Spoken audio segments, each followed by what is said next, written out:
What's going on, everyone? Justin back with you guys finally. Sorry I was MIA for, 2 weeks. Just busy with shop stuff and didn't have a chance to put a video together. So, trying to get back to my at least once a week uploads, and hopefully in a month or so and things calm down and we get this printer a little bit farther along, I can get back to twice a week. But for now, we'll try to get once a week going again. Today we're going to be doing the rest of the air circulation. I forgot the heating element at home, but I can fix that during the week because I already kind of know where that's going to go. But today we'll get the rest of the the air circulation. Need to make the tabs for here to help hold the filter. Drop a bar from here in the frame down to here so I can tie into here to complete the box. And then I might add another bar across just here vertically to seal that off. So probably do that, and then let's fix that. So yeah, add a bar there, add some tabs to help hold the filter, complete that. Got ducting, and we'll get the blower motor mounted down here. And so then I'll have an elbow come up to a connector and just have a tube that'll come down, and then we'll just wrap it in insulation. So let me start chopping up some metal, and then I'll stick you guys so you guys can hang out and watch. And I'll probably just play some music and fast forward this and make a quick video this week because I still have another engine in the machine today. So try to hurry up and get through this. Be right back.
Okay, now I need to cut the vertical bar from here to here so we can tie this in. Then our hose can come from here to our blower is going to be down here.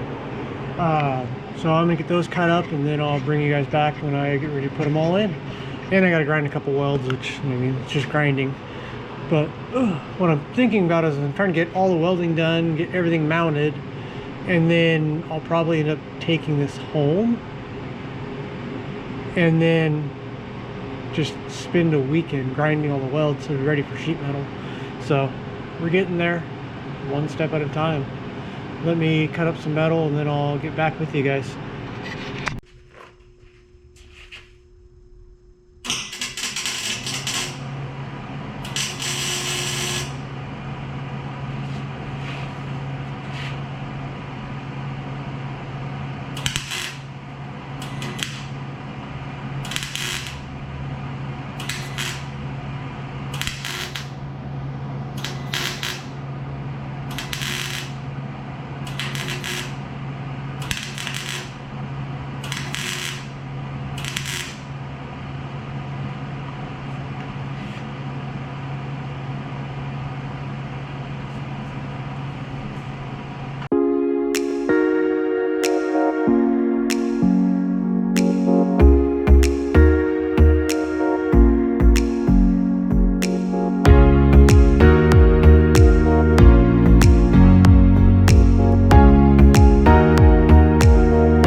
Okay, not my prettiest work, but now you can see that I should add one bar once I grind the welds across this section here to make the floor.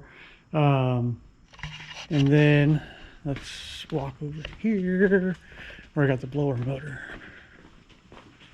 So I went to the hardware store this morning. Then this piece mounts into the blower here. I'm going to make this tube go in here, and this one, if you can tell all the sections, I can turn it into a 90, so this will end up coming, actually be this way, out of here. This piece, the box we just made, is going to recess into the sheet metal when I put that in, and we'll just seal it with some sort of caulking. And then I was trying to find a solid steel tube, but all they had 5-inch was the aluminum tube. So yeah, damage it before it ever goes in. So that'll have to work. But I'm gonna stop working today because I got to finish machining that block. So I'm gonna get on that, so I'm not here all day. Okay, as you see, fabrication just takes so much time. But now basically the whole ventilation is ready, and then they're also on the back. I'm gonna make that center piece of sheet metal removable, so I can get back in there, use some sort of rib nut and like M3 rib nuts and bolts to hold that center cover on, so I can get in there, because there's gonna be electrical wiring and blower motor and everything else in there that I might need to get to. So have a casting video that'll be up Sunday. I'm gonna edit that tomorrow, so that'll be ready to go. And then probably work on project one more Saturday. That'll probably be in 2 weeks. And then me and Jimmy were talking about going and find an anthill and try casting an anthill. But we'll see what happens and see if we can do that. But until then, create your world, have fun, let's do it. We can make anything we want. Oh yeah, I forgot one more thing. Let me show you something cool and new, and have more content coming with this thing here probably in the next 6 months, or probably more so after we get the big printer up and running. Just got Ender 5 Plus, and then just printed that Moab piggy bank. Changed to Bondtech and Microswiss hot end, Capricorn tubing, and then the Petsfang Bullseye hot end. So super stoked. Have some cool stuff. Probably gonna put a duet in it and make something else for it. So stay tuned. Bigger things coming.